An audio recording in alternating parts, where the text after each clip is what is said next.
Hey, Mike, how's it going? Good, Frank. Good to see you. Same here. Ready for a new week of perspective shift? Hell yeah. Back in business. It feels good to have you back. We took a couple weeks off. Frank was out of the country. Yes, I was. Tell us a little bit about that, Frank. Well, I extradited to France. I was extradited. They I had to do something. So I went a tour. Started in Amsterdam. Made my way to Ghent, Belgium. That was a beautiful place. It was all fun. And then That's Paris, and then stopped off in Lucerne, Switzerland. Ah, that's awesome. And then made my way home. That's where you ended, was Switzerland? Yeah, Lucerne, yeah. See, Beautiful. That's cool. It was all fun. Everything had its own unique vibe to it. I bet. Yeah, so I liked looking at. I went to a lot of the Gothic churches because the forms of you go into it, you just feel good because they have that, sacred geometry built into it. Yeah, and you could just feel the energy. You don't need somebody up on the pulpit talking to you. You Mm-hmm. know, it just and it's just amazing the detail and the time people put into, Well, back then it was Yeah. their life's work, Yeah, right? yeah. Well, Isn't yeah, that kind of how it works? that's how it was. Yeah. You know, you put your entire life's work into this church or this project, or Yeah, it was an ongoing thing. Now we're trying to finish it, get it done quick, but yeah. at least that's our perception now. It's not necessarily true all the time, Mm-hmm. but it's what perspective shift's all about. That's why we're here. Yeah, Well, glad to have you back. yeah, glad to be back, man. Oh man! So this week, one of my favorite teachers we're talking about. Yeah, Yep. This week we're covering Mr. Neville Goddard. yeah, Neville Goddard, and I was turned on to him years ago, even before like YouTube came out. Mm-hmm. I remember reading a couple of books, and then somebody I wrote about this in my book. It hasn't been published yet, but the Strong Island. Oh, nice. Like nice. how it was left on the seat, but someone actually gave it to me. I embellished in the story, but someone gave me the book, and I was reading it, and I was like, wow, this is weird or very interesting stuff, because Neville bases all of the understanding, and you'll see some of the clips we're going to show you today, based on the Bible, mainly the New Testament, and instead of he views the New Testament or the Bible itself as one of the best psychological pieces of work ever written, rather than historical. Mm-hmm. All right. Now, I'm not a historian of the Bible. I know a little bit about it to say either way. I'm not speaking for what Neville talks about, but from the metaphoric aspect of what he talks about, it's pretty brilliant, and how that he comes across. And let's give a little history on Neville. Yeah. He was born in 1905 in Barbados. Barbados. I know he made his way to New York. He was a dancer. Like he was big into ballroom dancing and stuff like that. But he ran into or came across Abdullah, the rabbi, in 1933, I believe. And he was the one who taught him these principles and started schooling him on this. Taught him how to interpret the Bible. Yeah, and that was how his journey began. He talks about him a lot. I don't know if we have a clip of him talking about him, but he was from Ethiopia. Yeah.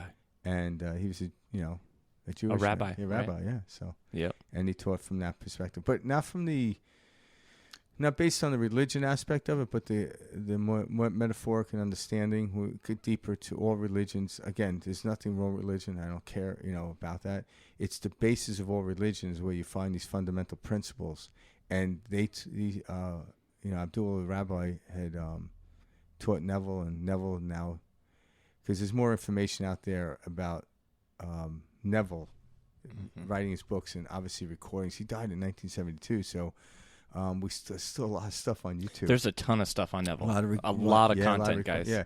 So he It's recorded a lot of his stuff. Some of them you're going to hear his voice. I think some of them. I don't know if I have any clips where other people are translating. I might, but Okay. But the information is pretty much the basis of his information.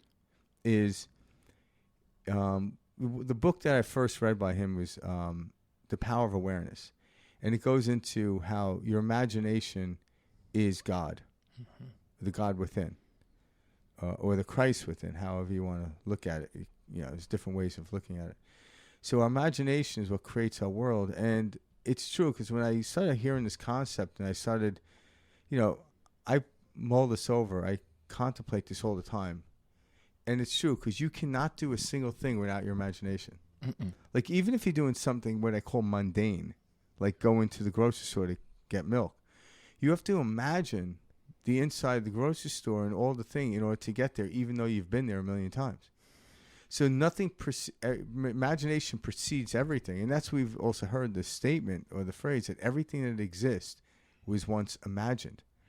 So everything in existence was imagined into existence. Now, what we hear to talk about, me and Mike, is what control do we have over our imagination? Is it the program imagining our life? Because if it is, again, it could work for you if your life is working out good for you. But we actually know now that I can shift my imagination and watch the world unfold the way I like it, based on the feeling. So you're holding on to the feeling, not necessarily the incidentals of how. So Neville gets into that deeply. I love that how Neville explains it from such a place of simplicity too. He keeps his the psychological aspect, these metaphors, very, very short, simple, sweet, like Frank was talking about. It's the imagination is what he refers to as God. And this is very powerful stuff when you go back and you listen to this, and you start to see how Neville puts together these pieces. Like Frank was saying, the psychological aspect of religion or Christianity or the Bible, etc., and how that truly relates to us and our experience. So when we dive into this, keep an open mind, about what Neville's talking about, because if you haven't heard it from this perspective before, it may seem a little bit different. Yeah, or blasphemy. Yeah, exactly. And it's not coming from any point or any negative aspect, if you will. It's not coming from a point of that. It's coming from a place of wholeness, a place to heal, a place to, remember your power. Yeah, it's a higher way of looking at the makings of, or the writings of the Bible and their meanings. Mm-hmm. So if you, again, we encourage everyone, when we feature these people, especially like Neville Goddard, to go out and do your own research on them and look into it. It's like a synopsis of what he's about. Obviously, we could sit here and talk about for a week and not get to the bottom of it. So this is your job to do that. But when you do it, this man has studied the Bible profusely. He really got into it. And, his teacher was a rabbi who led it to him and had him looking at it differently. So we are, or the imagination within us, is the Christ within us, or the God within us. And Christ just means the enlightened one. So how do we utilize our imagination? And that's, that's key here, because we have control over our imagination. But a lot of times we're actually sold an imagination. One of the statements I love that Neville Goddard says, he goes, whenever you get your religion, get it wholesale. Yeah, I remember. And what he means by that, don't have somebody else tell you how to think about something. Go right to the basis of how you interpret it. And my interpretation might be different than Mike's, and that's okay. It's just it. But what we encourage people is to have the interpretation in the benefit of your life and others, not to exclude, because that never works out. So when you're trying to use these principles just for yourself and you try to take over other people, it just doesn't work. But when you use these principles in the state of love or in the field of love, you actually are including everyone and yourself at the same time.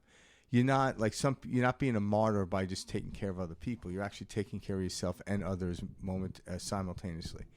And in my imagination, when I imagine something, I include myself and everyone around me benefiting from this series of imagination.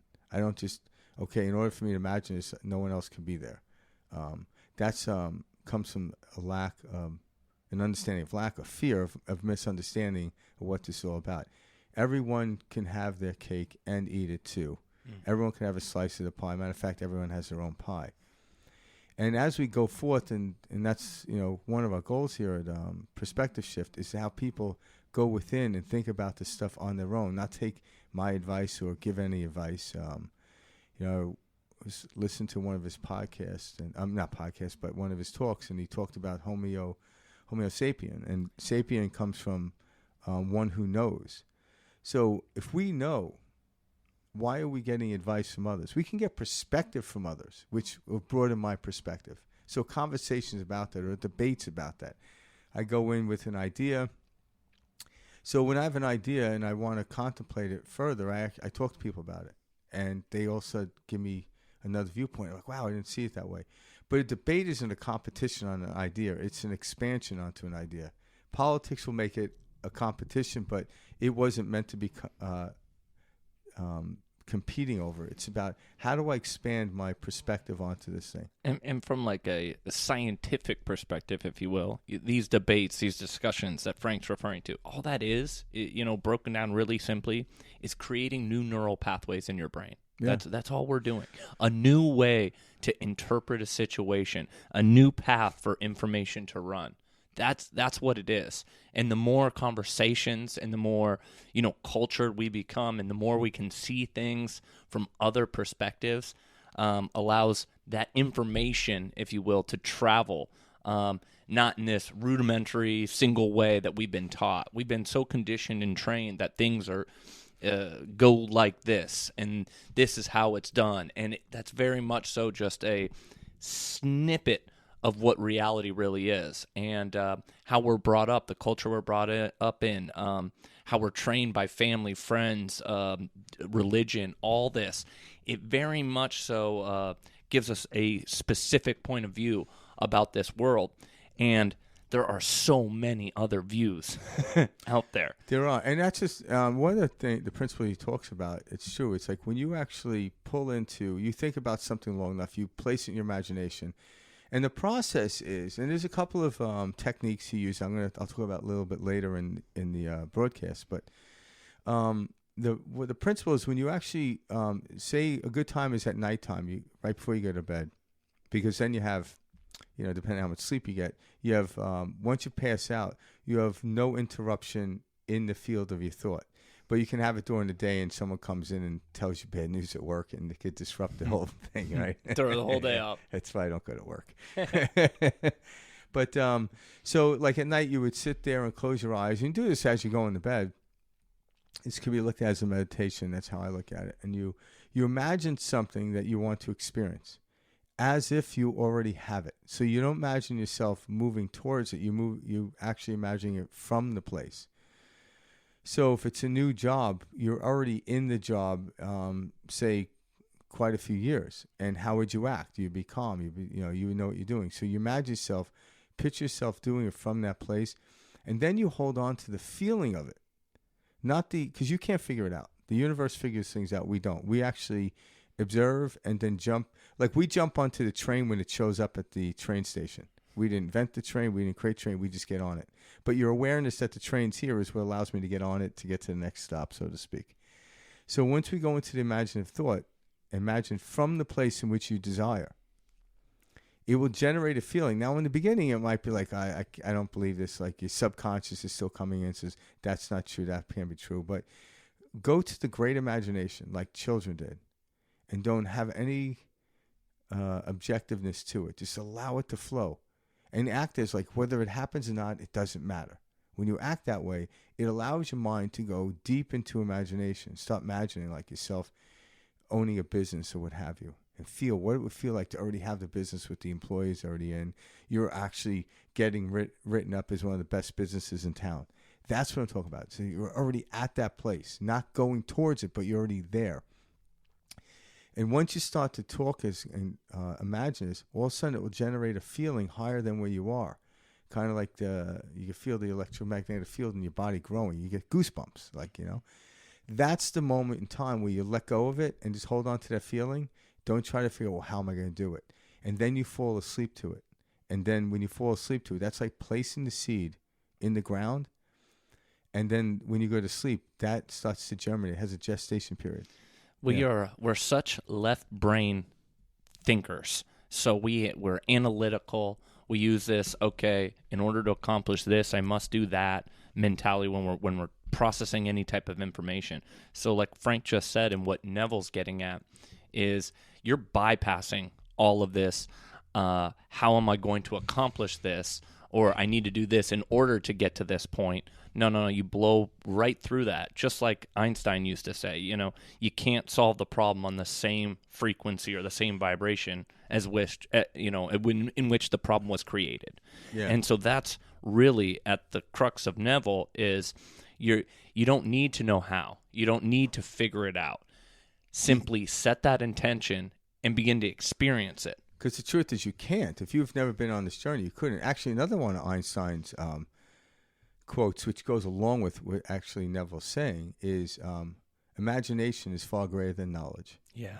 And I'm going to add to that. And Hell yeah. Not to be arrogant, but knowledge was created by the imagination. Yeah. Because if imagination created the thing to have knowledge about, you couldn't have knowledge without imagination. So that's why imagination is greater. Actually, your imagination is what creates the knowledge, not the other way around. Everything in which we're experiencing is our imagination. And that's it. You can, when you have the imagination, and over time, you're going to harden it into fact. That's why when people come to me and they'll debate me on stuff like, oh, that's not true. I'm like, well, you're right. But for me, you're right for yourself. So if you believe this is impossible to create the world you want, I say you're absolutely right. But do you prefer that? And they're like, what do you mean? I'm like, just because you're right doesn't mean I'm not right. Mm-hmm. You know, and that's what people have a tough concept. They think there's one way. Mm-hmm. I'm like, no, all roads lead to the same place in a sense.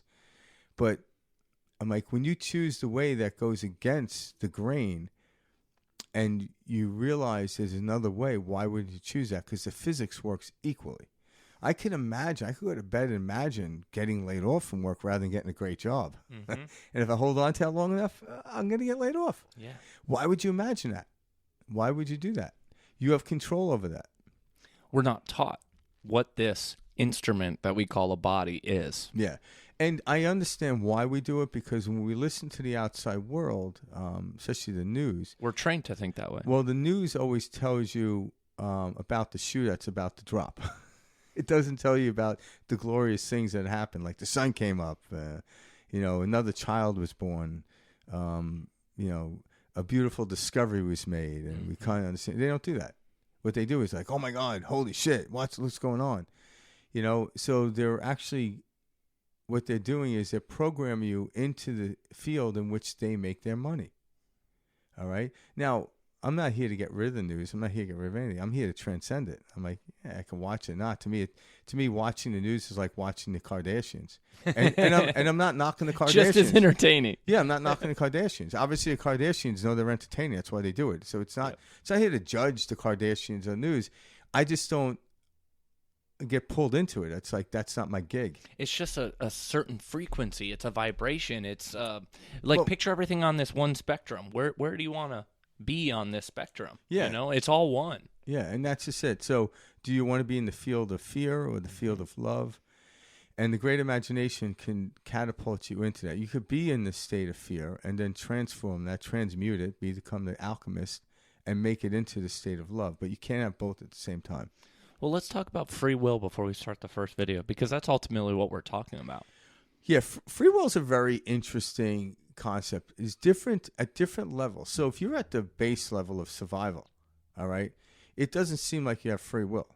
And I can only talk about this from my experience. We've all experienced it. Yeah. So in other words, even the choices I had when I was younger, before I came into these concepts, and it wasn't really a free will choice. It was a choice of somebody gave me the choices.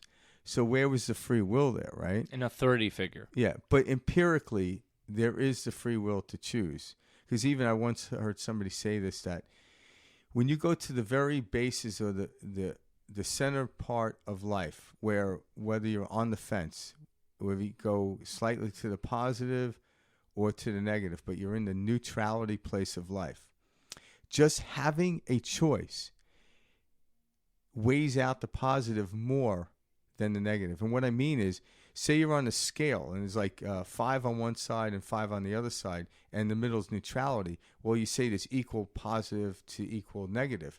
But the truth is, the positive gets tilted more into its favor because you have a choice now, and choice is always positive, and that's free will. So the universe is more positive than negative, just based on the essence of you can choose to go negative. In the choice to go negative, that's a positive thing. So you can't wrap it up. And the thing is, what we're trying to do here is, when a situation, circumstance comes along, we're starting to realize that They're just props or situation, circumstances. It's my definition. I give it in the moment, and that's where my free will comes in. What do I want to give this? Well, people are like, well, if this happens, it's bad. I'm like, says who? Yes, I know you were told this. But is it true empirically?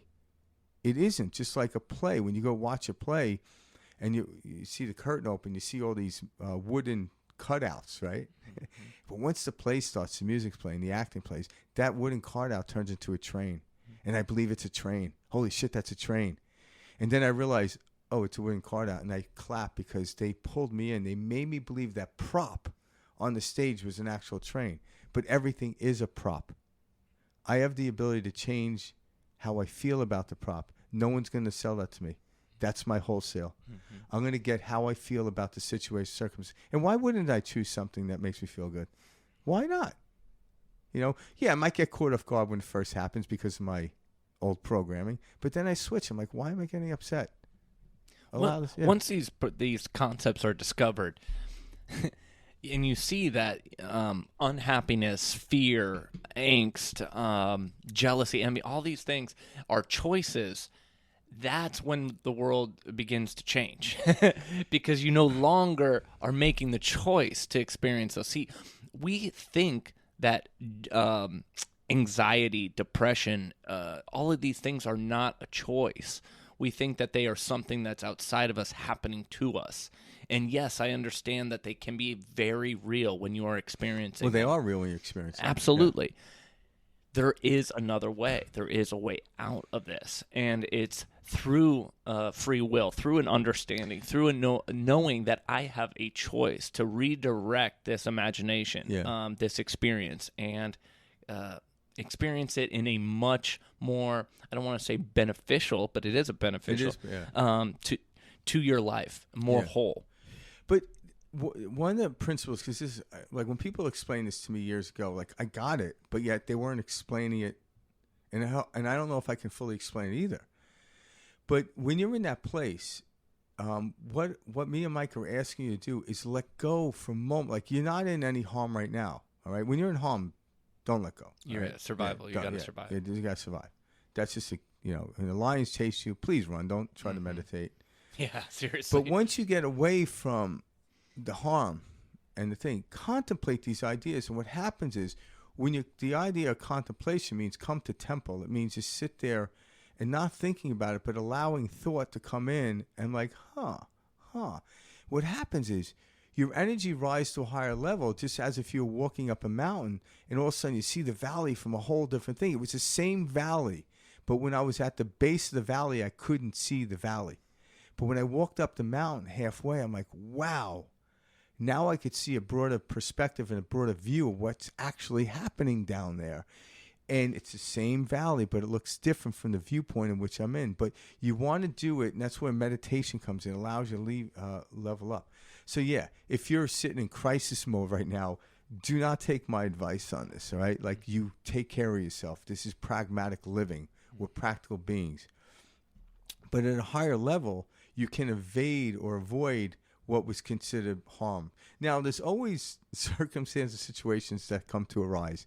It never ends. So what goes up will come down. But what we're working on is the variance of raising of hiring. It's not like flying up and dropping to where it's going to kill you. Mm-hmm. My plateau of moving actually is nice and calm, just like a surfer riding a wave, rather than falling off a building, because that will end the ride. Well, what's the phrase? Your life doesn't need to fall apart in front of you to get your attention anymore. You know, when you get to a certain level and understanding of these concepts, the world around you doesn't need to fall apart as much to get your attention. No. Is ultimately what the quote I'm trying to get at. Yeah, and it's subtle. And that's true. And that's where humor comes in, and humor comes from the word enlightenment. So in order to lighten up, when you lighten up, so when I'm doing something and I realize, I shouldn't have said that, I shouldn't have done that, I laugh about it because I realize I did that from a place that I no longer want, but now I'm recognizing it. Where before when I did it, I would get upset about it because I didn't realize there was another way out. So now I laugh about it, and even people around me, they'll laugh. You know, sometimes Karen does, but no. I love where you're getting at with this, because this goes back to like the focus too. that Neville talks about, etc. And Frank brings this up often, but the word sin means to miss the mark. Yeah. And so when we have these activities that are going on and we mess up or we fail or whatever we want to call it, no, what's happening, or we sin, we're missing the mark. And if we didn't have that there, we would not have the ability to know where to then focus. So these things that happen to us are not bad. No. That they are helping us to focus and to get to the mark that we are trying to achieve. That's what this is all about. It's never here to just screw you or, the universe isn't out to get you. No, it's not. And that's why all the things that we do from all the religions of the world and all this stuff, this is why, I'm not here to knock religions. There's a basis in the religion that creates a fundamental understanding of focus, like sports do it. Every act of life creates the focus. So when you focus on something, you're not in the state of sin. The only way you miss the mark is by being distracted. I don't care what you do, whether it's Judaism, Catholicism, Muslim, it doesn't matter. When you stop, what happens a lot of times too, and I've experienced, when you're labeled, you're brought into religion, right, mainly from birth. You can choose it later on. But then you start to defend it against other religions, and you completely... It's like if I was making music on my guitar, but then I was in a studio with other musicians that were down the road. They had their own studios going on, and I was going there and like, hey, what the hell are you doing? That sucks. Mine's better. All of a sudden, I'm not the one in the studio making music. I'm so concerned about what they're doing, thinking it's going to affect what I'm doing. And it does affect what I'm doing, but not because of them, because of me and my inability to focus on my stuff and live and let live. So all the great religions could exist all at once in a harmonious way. And we can learn something from each of them. Just like every spoke on the bike exists harmoniously to hold the hub together. They're just different ways of translating the essence of what we're here for. One isn't better than the other. But if you're trying to find the best one, you're not even pointing, and again, sin comes from the archery term, missing the mark. So I'm not even looking at the bullseye, let alone looking at the target, let alone have the bow draw back. And now I'm walking around with a bow and arrow and not doing anything with it, and I wonder why life is frustrated. I do want to mention this. Frustrating. It's something I've just been thinking about a lot lately with these different platforms like, TikTok, and the way that even our stuff here on Perspective Shift, the way we share these Instagram Reels and these YouTube Shorts and all of these different things. The attention span of the human being is becoming shorter and shorter and shorter, and it's limiting how we focus. And this is something that we want to be aware of, because the more we lose focus, the more it's taking us away from our goals, from what we want to accomplish, from this experience, and we're filling it with these little dopamine hits, and the more we can become aware of the show, it's easier to then navigate, within it. Well, there's two ways of looking at that, and I've thought about this a lot. Are we losing our attention span, or are we downloading concepts quicker? I prefer that perspective. Well, they're both happening. Mm-hmm. They're both happening. So it's very, I never want to spread out there and saying because people aren't listening to the full video, they're not getting it. No. Right now, as my understanding of these principles come along, I could just read or listen to something and I get it right away now. I get a concept quicker because I'm more impacted. We're efficient beings. So the efficiency is always expanding. And then there is, on the other side, lack of attention. And I notice it, once in a while I'll put these shorts on, there's one a minute. And then someone will comment on it, and I don't understand this and this and that. And it's all right. And my only comment to that is, it's not that you get it. I'm watch either a 10-minute version of it or the hour-and-a-half version of it, because you're trying to get the concept. But there are people out there that get this concept, and they might not have heard it the way I said it. So that minute reel, they're like, wow, okay, that's cool. Because I do that all the time when I listen to these snippets. Me too. I'll listen to a snippet of this one person talking, and it's a quick thing. And it's not that I'm impatient, because I could sit there and listen to a broadcast for 3 hours and be enamored. And then there's times I just need 30 seconds of it.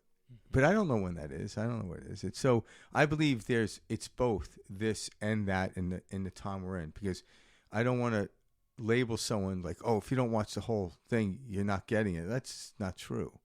But it may be true. But when I'm hearing comments like, this makes no sense, I'm like, well, it's a snippet to draw you in. It's like, it's like watching a commercial about food. It's like, I'm still hungry. I'm like, well, you didn't really eat. It's just to get you to the restaurant. I love it. And you're absolutely right. It's this and that, Yeah. and that's what life is. And that's what quantum physics has proven to us. Yeah.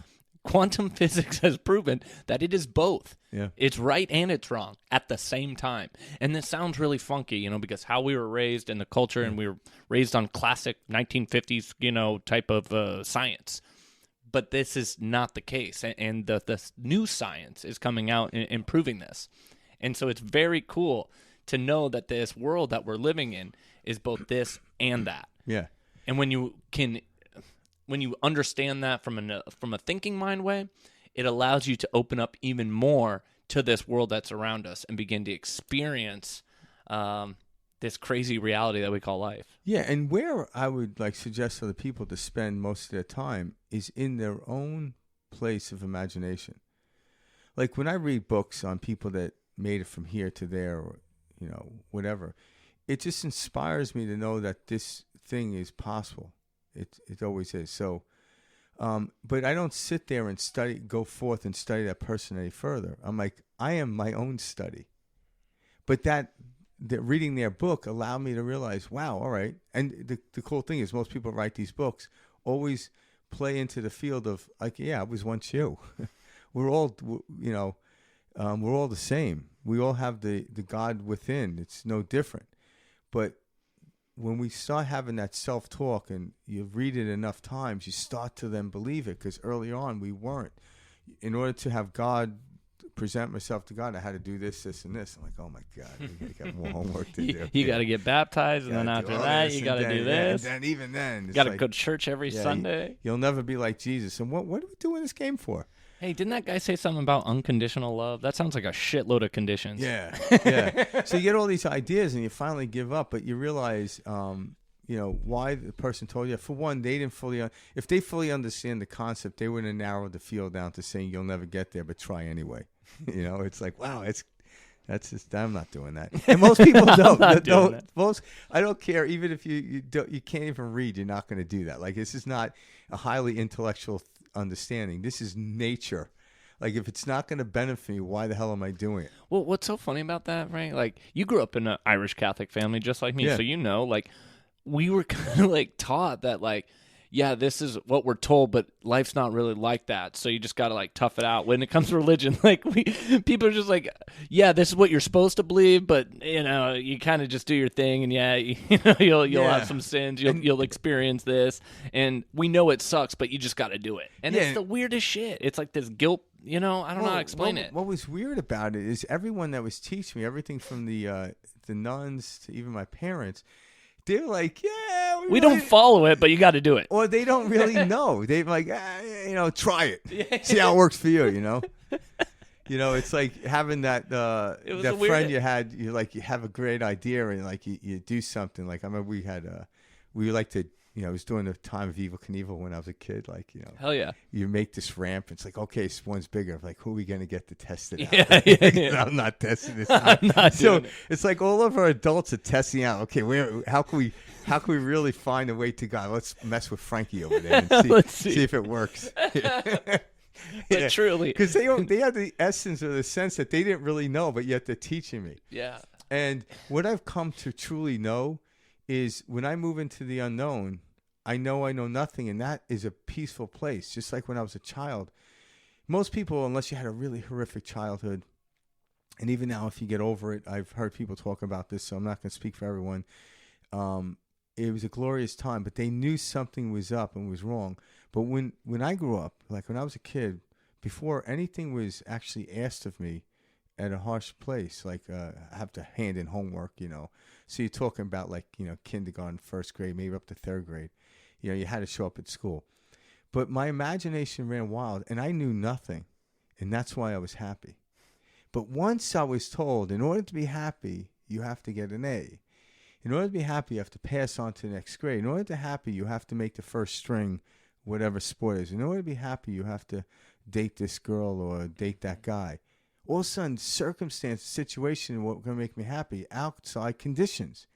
But when I was young, there was no condition that made me happy. I told the story a couple times on this broadcast about, and Mike mentioned last time, I ran out as a little kid, was playing all day, get home for dinner. My dad's like, how was your day? I'm like, it was great. What'd you do? And I'm like, what do you mean, what did I do? Well, why was your day great? What'd you do? I'm like, well, I climbed a tree. Oh, maybe the tree was what made me happy. And then from that moment, I gave the outside world the benefit of my existence. It wasn't.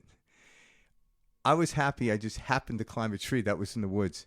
My happiness was what gave me the energy to climb the tree, not the tree gave me the happiness. So we're putting the cart in front of the horse here. So our great imagination, we all want to go into the unknown, but we want a guidance system. We have it. It's the feeling. So you don't jump off something unless you know you can fly. So do not jump and know you can fly. And sitting home at night, right before you get to bed, imagination, there's no harm. Imagining the great, becoming a millionaire, billionaire, or a saint, or whatever it is you imagine. It doesn't have to do with money. Just having a great, even if it's a loved one, I can imagine my loved one being happy without telling them, hey, you got to be happy, and send them to some psychologist. And I could do that day in and day out, night after night. And next thing you know, I see him and they're smiling. And it works. It does work. That's prayer. I've done it. That's called prayer. I know this works. Yeah. So you just sit there and do it. Wow, we have power. And because I want to make them happy, so it'll make me happy. That was one of the most beautiful things I learned from Neville. I remember starting to apply these techniques with my brother, with my father, with my mother, and watching them unfold. But I have to be happy in order for them to experience happy, and vice versa, not try to get them happy so I can be happy. Because if I needed my son to be happier for me to be happy, I'm a nagging parent. God damn it, why can't you be happy? I was happy for it. And my dad did the same thing to me, and so on and so forth. It was just, and now we're waking up to this idea, and it's no blame to anybody. No one did anything wrong. It was just a misunderstanding of these principles, and we're starting to wake up to them. But guess what? The glorious part of life now is like, so, like, right on. I get it. Right on, I get it. And if I got it from day one, would I be like, there's excitement here. Yeah, it's fun. So it is fun. Yeah. Let's jump into the first clip. This is one of my favorite. So I love this clip. All right, here's Neville Goddard. He explains it well. Talking to oneself is a habit everyone indulges in. We could no more stop talking to ourselves than we could stop eating and drinking. All that we can do is control the nature and the direction of our inner conversations. Most of us are totally unaware of the fact that our inner conversations are the causes of the circumstances of our life. We are told that as a man thinketh in his heart, so is he. But do we know that man's thinking follows the tracks laid down in his own inner conversations? To turn the tracks to which he is tied in the direction in which he wants to go, he must put off his former conversation, which is called in the Bible the old man, and be renewed in the spirit of his mind. Speech is the image of mind. Therefore, to change his mind, he must first change his speech. By speech is meant those mental conversations we carry on with ourselves. The world is a magic circle of infinite possible mental transformations, for there are an infinite number of possible mental conversations. When man discovers the creative power of inner talking, he will realize his function and his mission in life. Then he can act to a purpose. Without such knowledge, he acts unconsciously. Everything is a manifestation of the mental conversations which go on in us without our being aware of them. But as civilized beings, we must become aware of them and act with a purpose. A man's mental conversations attracts his life.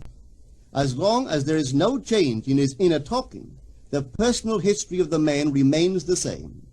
To attempt to change the world before we change our inner talking is the struggle against the very nature of things. Man can go round and round in the same circle of disappointments and misfortunes, not seeing them as caused by his own negative inner talking, but as caused by others. This may seem far-fetched, but it is a matter which lends itself to research and experiment. The formula the chemist illustrates is not more certainly provable than the formula of this science by which words are clothed in objective reality. One day a girl told me of her difficulties in working with her employer. She was convinced that he unjustly criticized and rejected her very best efforts. Upon hearing her story, I explained that if she thought him unfair, it was a sure sign that she herself was in need of a new conversation piece. There was no doubt but that she was mentally arguing with her employer, for others only echo that which we whisper to them in secret. She confessed that she argued with him mentally all day long.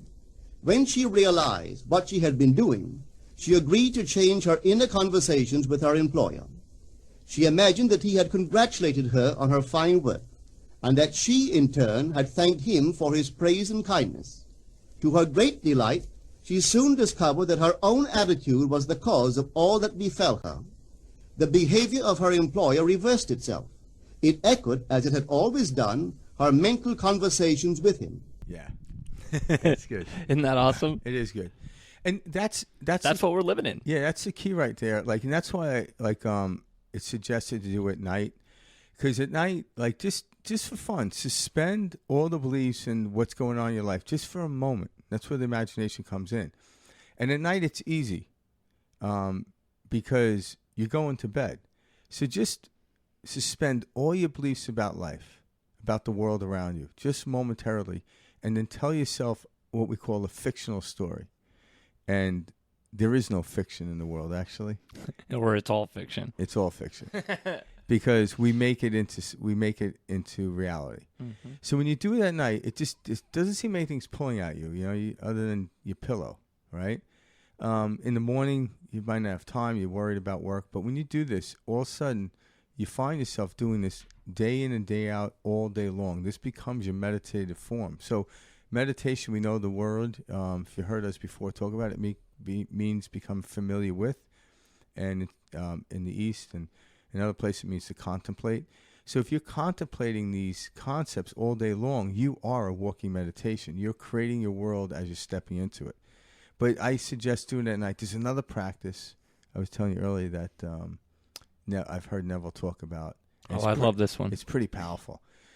So you sit down anywhere in your house. All right. Say you're sitting in your living room and you look around.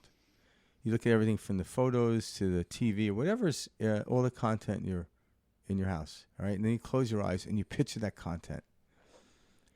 Then picture yourself in your bedroom. All right. Keep your eyes closed. Fully immerse yourself either laying in bed or walking around, folding laundry, whatever you're doing in your bedroom. And then hold on for that, about 30 seconds. Then come back to the living room. Feel the couch that you're sitting on. If you want, you could open your eyes and look around again. And then close your eyes. Now picture yourself at work. All right? You're at work. You're at your desk or whatever kind of work you do. And you feel yourself in that. You're already there. This actually helps the brain to actually move into its imaginative place and feel the reality of it, even though you're still sitting in your living room. And when you come to, when you go into your imagination, when the brain gets used to this, then in the waking hours, what we call the waking hours, becomes a gestation period. And that the universe will then show you through impulse, through response of other people, pulling people into you and things happening, to how to, when the train comes, I jump on the train to get to the next station. But I didn't create that. I just happened to be there when it showed up.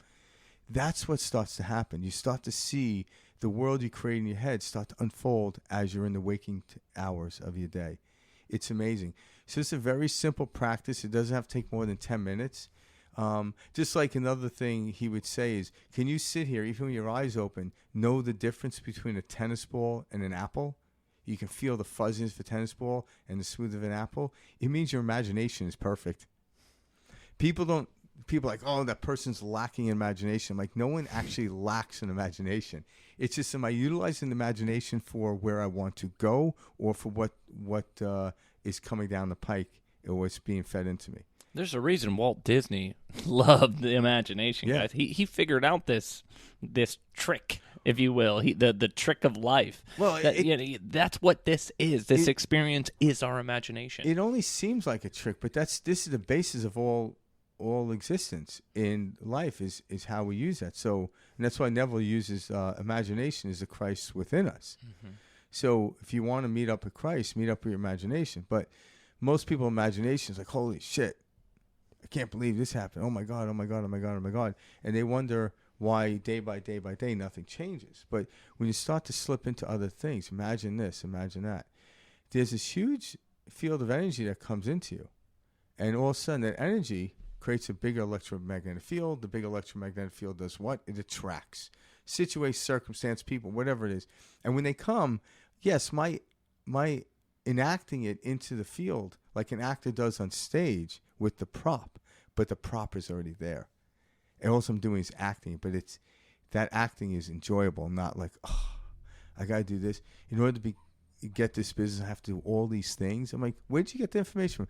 Well, this person told me their business, they have to do all these things. I'm like, that person's been in business for 10 years. Like, it's like asking someone how far I have to run after running a 100-mile marathon. I'm like, they already ran the 100 miles. I'm like, just do one step at a time. Relax. All right? Don't try to bite too much at once. Don't try to eat the whole meal at once. It's overwhelming. And the overwhelmment is what floods in. And when you're overwhelmed, this instrument doesn't operate well, and then we take medication to unwhelm ourselves. Mm-hmm. That's how it works. Yeah. One of my favorite quotes in that clip was when Neville said that everything around us that we're experiencing is a manifestation of our mental conversation. And that is so powerful, because when these concepts begin to ring true and you feel them and you understand them and you begin to experience them, you see that everything that we're creating in the mind is how we ultimately will experience it in the end. And so how the conversations that you have in your head each day, if you go back and you look at them, at least this is what I did personally, I realized how negative my mental conversation, my head chatter was, and how this was holding me back and preventing me from experiencing the life that I always wanted to have, and I knew I could have. And I knew that I deserved. And so take anything, for example, take somebody, who's constantly having a hard time with something, or maybe that's you at home. You're having an issue with, people at work, and, things aren't good with family, all this type of stuff. Examine your mental conversation. What is your day-to-day head chatter? When you first wake up in the morning, is your first thought, another day. I can't get through this. It was for me for many a years. Yeah. And I experienced that. I absolutely experienced it.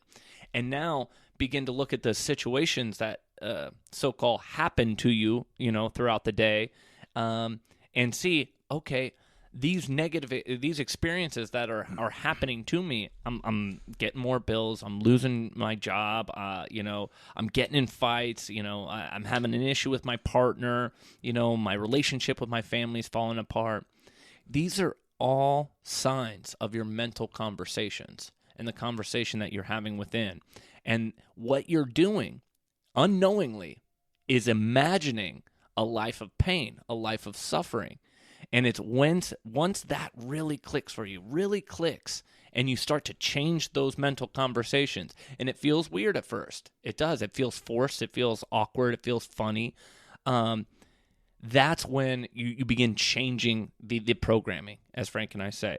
Yeah. What you're really doing on a scientific level is you're developing new neural pathways, information allowing it to flow. Like, just because this happens doesn't mean this is going to happen, or I'm going to have a negative experience, which is what we have told ourselves day in and day out for 10, 20, 30 years. You develop new ideas and say, well, it could work out for the better. And then, wow, sure as shit, wow, I can't believe that all fell into place just like that. And It didn't suck. It wasn't horrible. In fact, I loved it. This is, now you're in control. Yeah.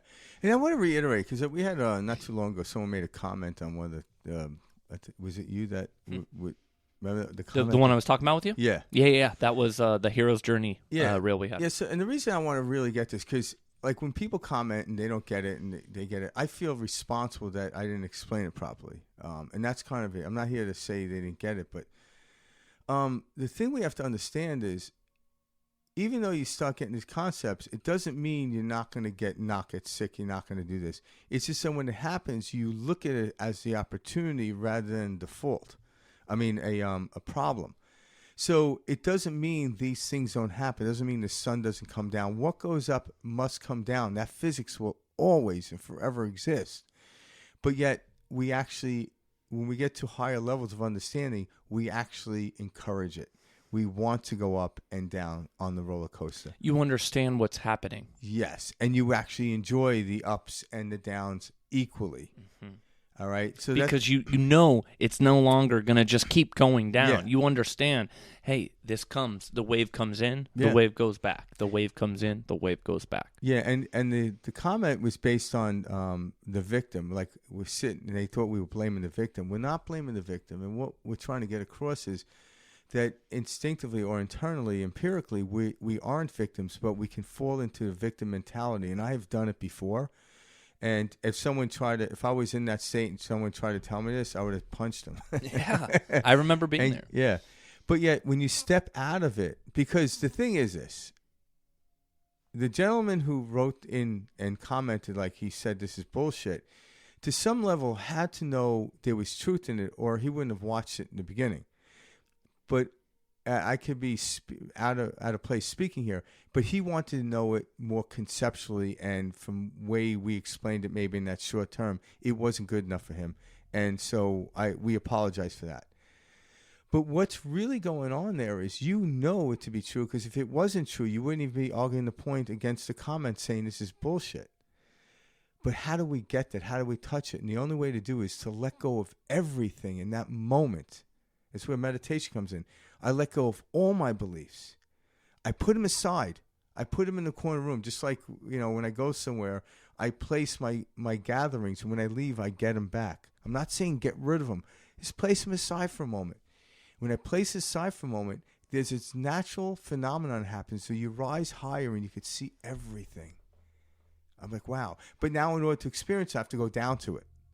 But if I can only see what I'm experiencing, I don't know there's anything else. So it's all bullshit. But when I let go and I suspend everything, I take all the money in my pocket and lay it on the table, put it out there. I got nothing on me. Okay, I could see that. Then as I leave the room, I put the money back in my pocket, so to speak. I gather my things again. But now my things don't have power over me anymore. I created them. I'm the one who created the idea of the money in my pocket, not the money in my pocket make me feel good. So anyone out there that gets hooked up on this, is stuck on this, suspend your belief. When you find yourself getting aggravated against something, want to make a comment like this is bullshit, step aside and ask yourself, is it bullshit? Or is it something I need to look in deeper? Because I don't believe that gentleman would have been on here if he wasn't searching for something. And I empirically believe there are no victims, but we do fall into the victim mentality.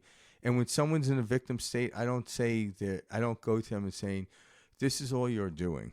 That would be cruel. That's not compassionate. And it's minimizing. Yeah, it's minimizing. I don't want to do that because they are experiencing. So we're not minimizing anything. And the experience is real. Like Frank, oh, hell yeah, it is said real. That. It is real. Totally real. So these new age people, out there saying, "Oh, none of this is real."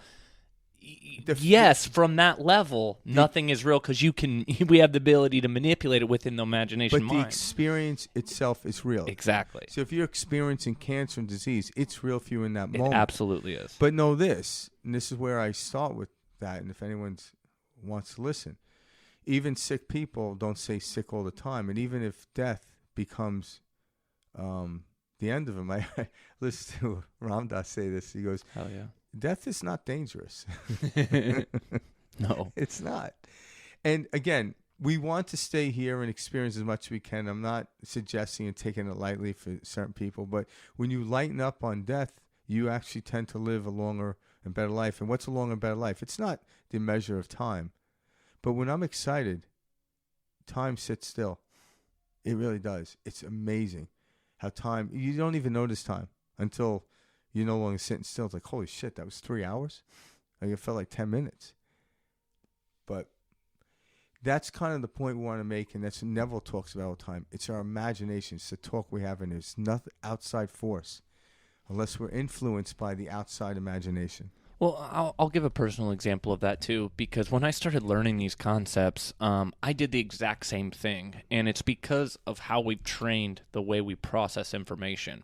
So we have what's called this left brain, hemisphere, and this left brain hemisphere likes to categorize, name, interpret, and it needs to flow like a storyline, or it needs to be like time, consecutive.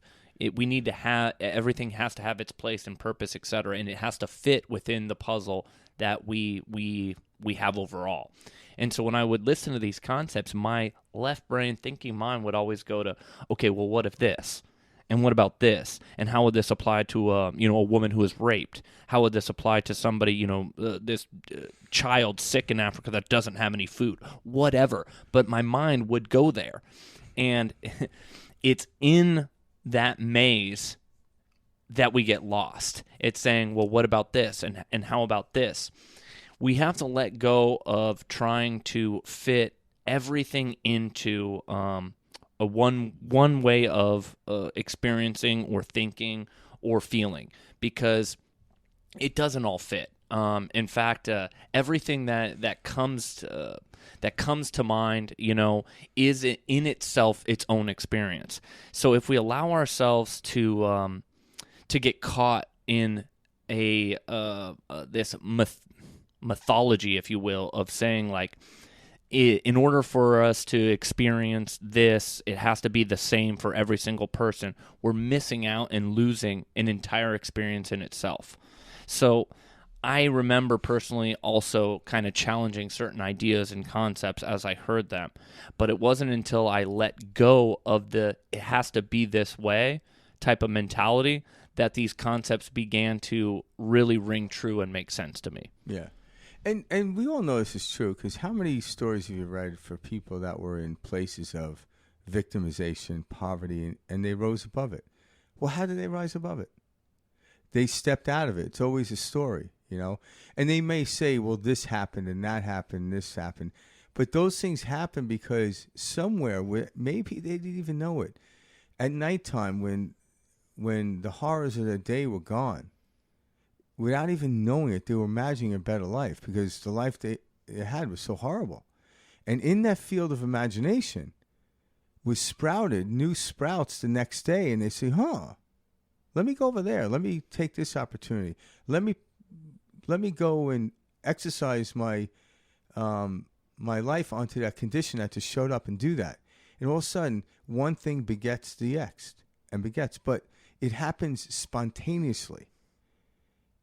And all of a sudden, they're like, then they hear these concepts like, holy shit, because everyone was once a victim, right? We were raised like you had to wait for your mom to feed you. You had to go to school. You had to do this. Oh, man. But then when you realize, well, I didn't have to. And even the days I went, not every day of school was bad. It was just the days I remember were bad. It was probably 5 out of the year, It's like, the rest of the time I was hanging out with my friend and shooting spitballs. It was great. Hell yeah, Frank. Yeah, I wasn't paying attention, which is good. It's like, that's why your peanuts carry wah, wah, wah. Yeah, you don't want to listen, right? But there's an essence there that knows it's possible.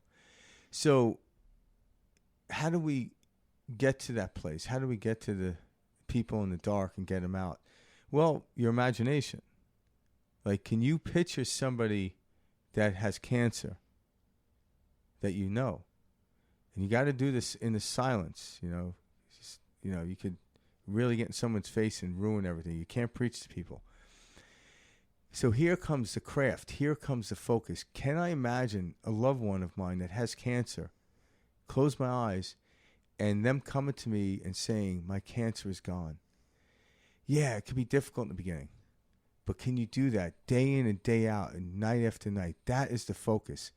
And this is where the meek inherit the earth. Meek means steadfast, which is focus, and surrender. You have to surrender to what is. Not giving up surrender. I'm talking about surrender to what is. And when I actually do that, I now inherit. I don't earn the earth. I inherit the earth. And if I could do that for myself and others, you see the change happening. The gestation period of it, we don't know what it is because we've never done it. When a woman's pregnant, we know it's going to be roughly 9 months. When I plant an apple seed in the ground, I know how long it's going to be. Actually, I don't. I've never been on an apple orchard. But an arborist knows, right?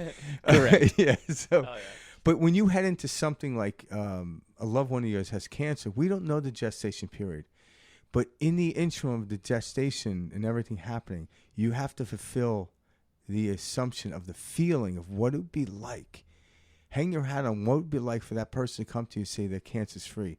And immerse yourself in it, even only if it's 10 minutes at night. Just lose yourself in that. And that's the great imagination. That's where God lives in us, in that possibility. But if you never go there, you never experience it.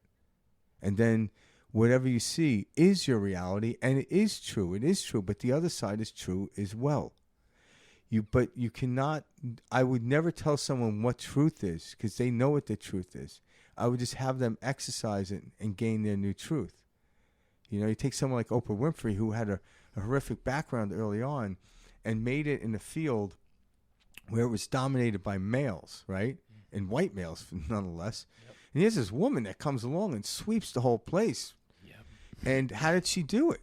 Her great imagination.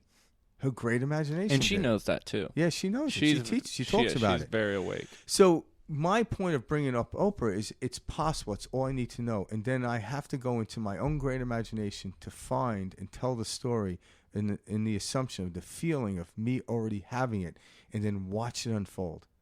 No new laws were out so Oprah can get her job. No.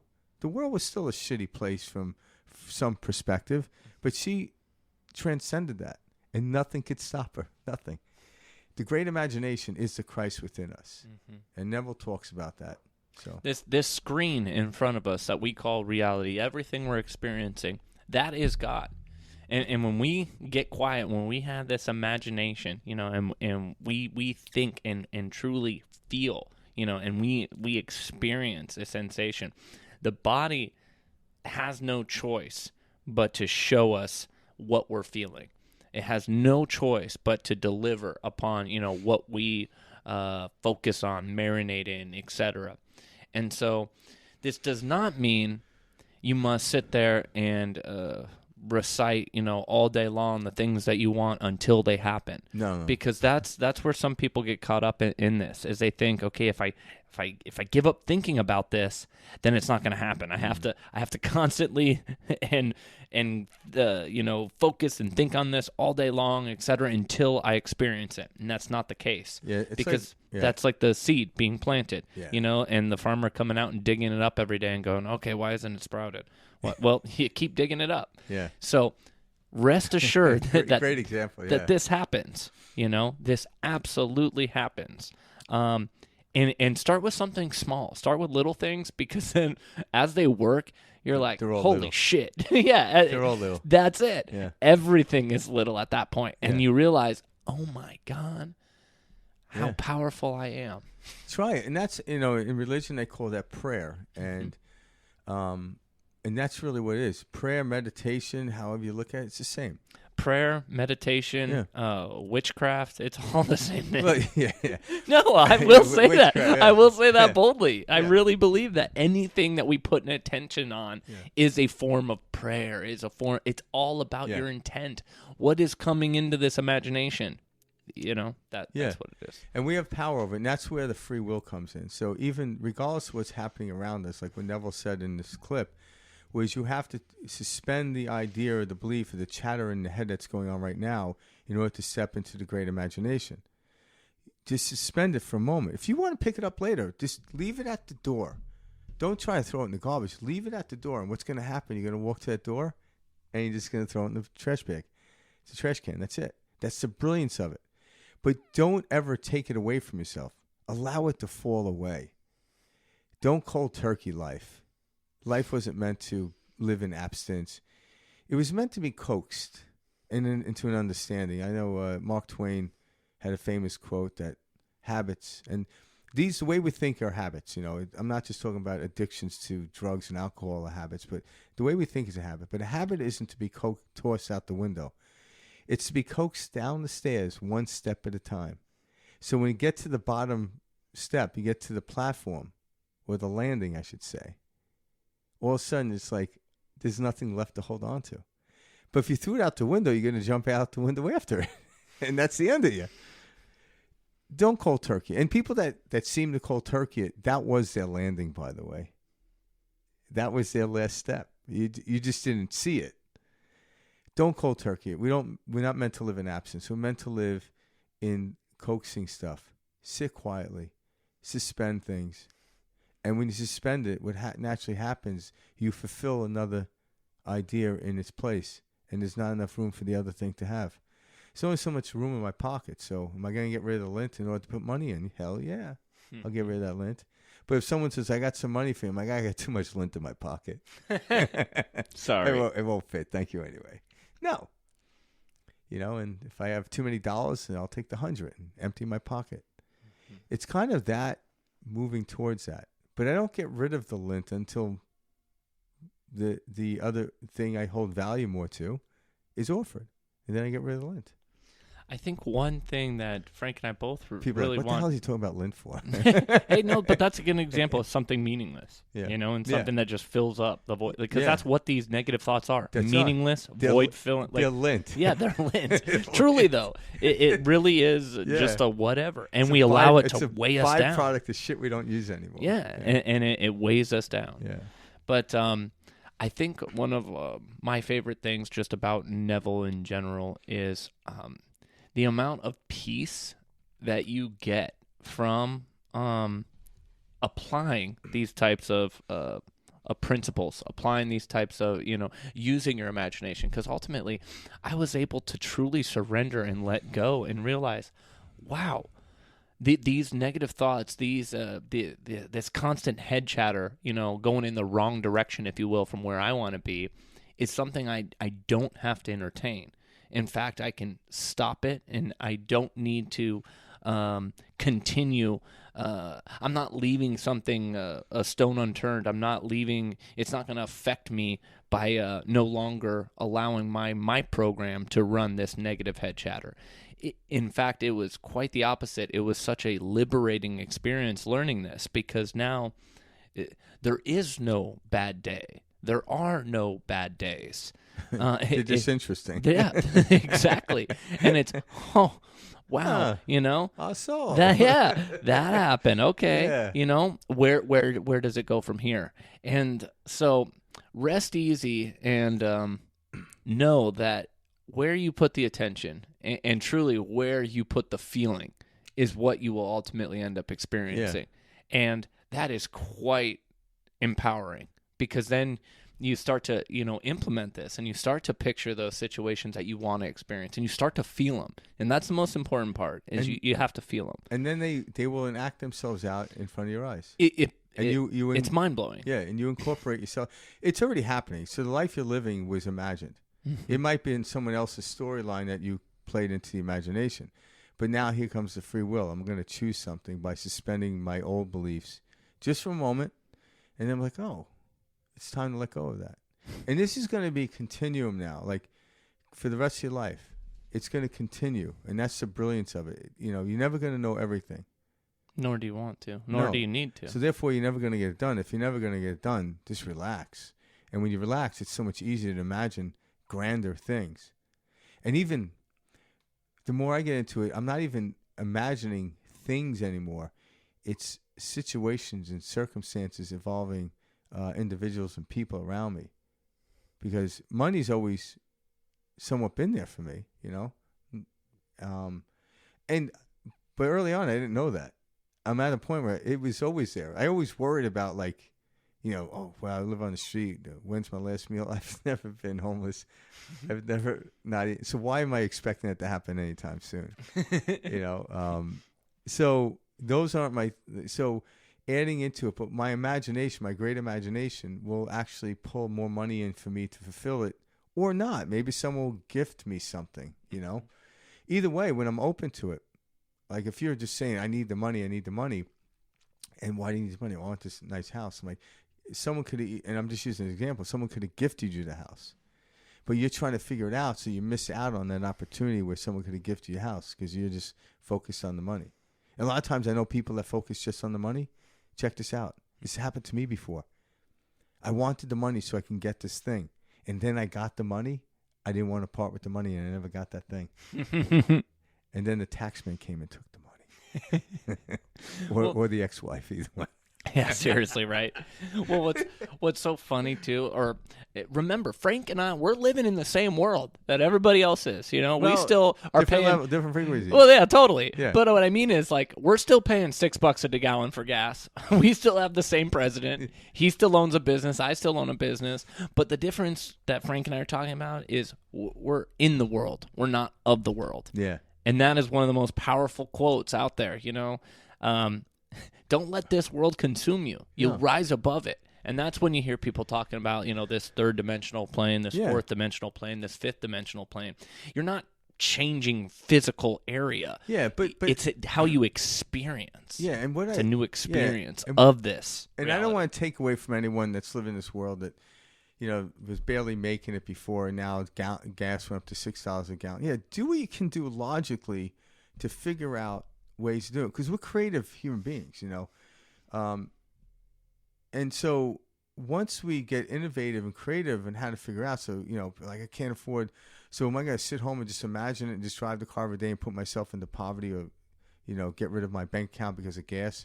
And these guys said, like, no, carpool with somebody. Well, and explain and break that down. Yeah, that is a subconscious belief. Yeah, you got to go in the path of the least resistance, where you are. Yeah, you can't take something you in your heart at that moment or in your mind think is not true and go, I'm just going to keep repeating this until I think it's true. No, because your subconscious thinks it's not true. Yeah. And as above, so below. Yeah. What we're thinking, what our subconscious truly takes for fact, we will experience. And as below, so above. Exactly. And so we try to get in there, and it's through the changing of the mental conversation that we begin to affect the subconscious mind, and we begin to eliminate these very negative subconscious beliefs, which in turn allow us to experience the reality that we're always looking for. So right now, when times seemingly are pressing outside of us, we become more creative, and through the creative act, it seems like we're lifting the bale of hay off our back, and there seems to be a relief. In that setting of that relief, this is where the imagination explodes. All right? So, like, I don't tell people, like, oh, if you want to feel rich, go out and spend more money till you're in debt. I'm like, no, that's going to make you feel more impoverished. What I tell people in the beginning is save. I'm like, don't do anything. You just entertain yourself at home. And then all of a sudden, when you have more money in the bank that's going out, all of a sudden you feel light. And all of a sudden, but we're not meant to stay here the whole time. And all of a sudden you feel light, you feel comfortable. I got to hold this. All of a sudden your imagination will expand and more money will come your way. And then you can go out to dinner every night and drive whatever car you want. But in the beginning, because at every level we have to go through this. Again, there has to be some bit of a logical, this is a logical base we're talking about. It's just a higher understanding of the logic. But it's logical. It's not illogical. It's not hairy-fairy here. But come to understand the logic, and when you do, then you can see how to navigate it. And guess what? There's always a higher logic even for where I am, and I know that, and that's what excites me. But I coax myself down the stairs into that place every time when I get to this next level. And this level isn't better. It's different. It's greater. Mathematical term, greater and less than. It isn't better or worse. It's just greater and in the form of where you are. But know this, the 150th floor isn't great. It's greater than the basement, but it's not better. It's not. And just like especially if the building's on fire. You're like, oh shit, I'm on the basement. Thank God I can get out of here. And just like Frank's talking about, when you begin to experience these different levels, you know that you never have to go back down to that basement unless you want to. It's a choice. And it's a choice. But then when you get to this really high level, choosing the basement is an experience. Mm-hmm. You don't want to have to eliminate things in your life. But the thing is, when you constantly climb and you're not thinking about the basement, but you don't see the basement and get like all sweaty, like, oh my God, I'm going to fall back into this shit. I'm like, no, the basement's just a mere experience. And sometimes the basement in a building is a great place to get some solitude.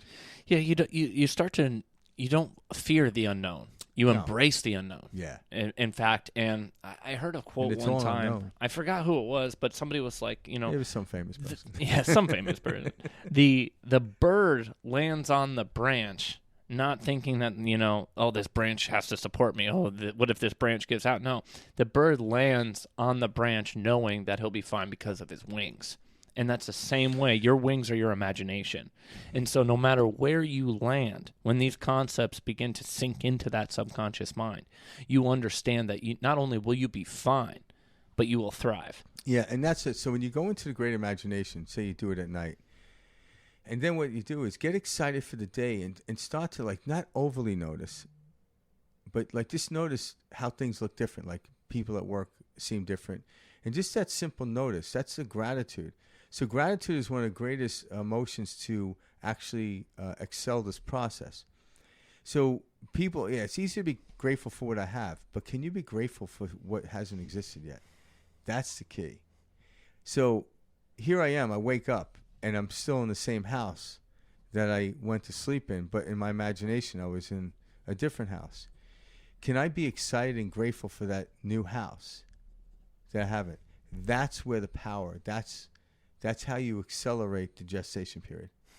All right? You're bringing it closer. You're bringing it closer. You're expanding the field. Through the feeling. Yeah, because the more excited we get, the greater the electromagnetic field. The greater electromagnetic field, the stronger the magnet is, the more we pull in circumstances, situations, people, whatever it is, whatever props need to show us to base logic on it. We have to base logic on it and see how it's working. But we're setting up, the universe is setting up the circumstances based on my individual belief, and we'll set up for Mike based on his individual belief. So we're not telling you what to believe. We're just showing how beliefs work, how this imagination works. But you have to suspend the old belief that it can't be done just for a moment. Put it aside. Don't get rid of it. Put it aside. And then go into a great imagination and watch what happens. And all of a sudden, like, man, I don't need that belief anymore. And this body, this nervous system, it's a tool. It's an instrument. Oh, yeah. So if something isn't feeling good, or you're feeling that stress feeling, that's a sign to let go. Yeah. To surrender to whatever that is. Like, I remember when I was stuck in this, thinking of like, oh, there's no pain, there's no gain. I just got to tough it out. I got to get through the day. The reason I don't deserve to feel good right now until I accomplish and get what I need to be done. And how much that was holding me back from everything that, I ever wanted. Yeah. To put yourself through constant stress or strain or struggle, that is not a good thing. And this is often misinterpreted, in culture today. People wear burnout with like a badge of honor, when they're about work and, family time and, oh, I'm always working up time for family. All of these things are not things to be proud of. These aren't signs of you've accomplished more. These honestly more signs that, just how off course you actually are. This body, when it doesn't feel good, it's telling you something, and that's trying to bring you back. Yeah, you almost sound like a victim when you say it. Absolutely. I work too many. You are a victim. Yeah, so you're playing in the victim role, and we weren't meant to be victims. No. It's just we are God. Yeah, but the misunderstanding of how life is presented is what creates the victim mentality. So I get it. I fully understand it because I was there. I'll fall into it every once in a while, but I get out of it quickly. And even now, like, Karen will say something to me. He's like, oh, you sound like a victim right now. And I can't yell at her. Karen. I can't yell at her because then I sound more of a victim. Like, you don't understand. It's different for me. It is difficult for a person like me. Yeah, that's what we do. Yeah, so I'm like, yeah, I'm going to the gym. Gotta go. Well, that's it. Clear the mind, Yeah, but it's true. And now when it's presented to me, it doesn't hurt anymore. I'm like, wow. I'm like, thanks for steering me off track. My ego is less in control than the master, so to speak. But sometimes the ego jumps in the front seat and just like a little kid and just nails the gas. Like, whoa, where are you going? That happens to us all. Yeah. That happens to us all. Yeah. That's part and parcel to this experience. Yeah. So All right. So anyone out there has never heard of Neville Goddard, listen, I suggest checking them out. Absolutely. You know, take even like what we, me and Mike discuss here on this program. Listen, contemplate it, but make it your own. Don't take our word for any of it. Don't take anyone's word for any of it. If you don't make this your own, it's not yours. Yeah. It can't be yours. Don't, you know, we talk about people here in quotes, but the idea, and like even Neville Goddard learned this from Abdullah, the rabbi, and he learned it from somebody else. No one can lay claims to this knowledge of their own. This is just floating in the ethers, and we're tapping into it. And we're tapping into it in a time where people are struggling, but yet you're only struggling because you know you shouldn't be struggling, right? Because, like, you know, we accept that there's gravity. Some days, anyway, I don't step on a scale anymore, thank God. It's like, holy shit. But we accept gravity, you know, so because it's what we know. So we're not trying to fight against it necessarily, although we're trying to lighten up. But there's so many things people fighting against. I'm like, how do you know this is not supposed to be? And as we change our concepts to it, our ideas to it individually, we start to float and become lighter and rise above it. Like all the stuff, how do we get through politics? I'm like, transcend above it and know that I don't care who the president is. They don't need to affect you unless you allow them. That's in the great imagination. And guess what? If more of us have the great imagination, do that, all of a sudden everything below us comes from above. As above, so below. So we can actually change that as we go. We could change the political arena. We could change what is going on in the world through our imagination. I'm not asking anyone to ignore the wrongdoings in life at all. But can you imagine? Can you imagine Putin professing to the world he made a mistake? That's the great imagination. Think about the effect that could have. I'm not saying go to Putin and say, I need you to confess, or trying to convince him of this stuff, because you're not. You're not going to do that. The man's thick-headed. But who knows? Something can slip into that thick head of his. We don't know. Well, we do know. Well, we just got to stay steadfast on it. And as Albert Einstein said, it says, you know, it's the field governing. The field is the sole governing agency of the particle. And so if we are how we that, field actually generates the field. Are we feeling fear? Boom, that's growing. Are we feeling love? That's growing. It's the feeling that's the field. The particle becomes the manifestation. So whatever we're manifesting, oh my God, what's happening? I'm like, well, we give more play, we give more energy to this field of fear. That's it. Okay, now that we know that, can we transform? You have to do it individually. I can't wait for the guy next. I can't wait for Mike. Hey, Mike, did you do your homework? Well, unless you're interfering with mine. We got to do this together. You're messing up my field, dude. You're messing up my field, damn it. No, my field is to stay there and to keep myself there. And that's the steadfast focus. That's the narrative. That's how I stay out of what we call sin. And I drift. Trust me, I drift. Oh, hell yeah. That's why I'm with All Karen. part of it. It reminds me of it drifting. You're drifting. You're drifting. Damn. Yeah, so. Well, if you guys liked what you heard, please subscribe at the link below. We'll be back each week. You know, Neville's definitely one of those teachers, you know, that will be coming back for a second round. Yeah, there's a lot of great information out there and content behind Neville. Go listen to his actual, you know, talks, his speeches. It's all on YouTube. You can find it online. Let us know if you have any questions in particular about Neville or any other speakers that we've talked and have brought, you know, to this channel. We'll be bringing a new one to you guys next week. Yeah, and notice the correlations between all the people we speak about. They're all talking about the same thing, just differently. And you can see that the correlation. That's when the gift arises in every one of us. All right. So peace out. See you guys next week. Bye.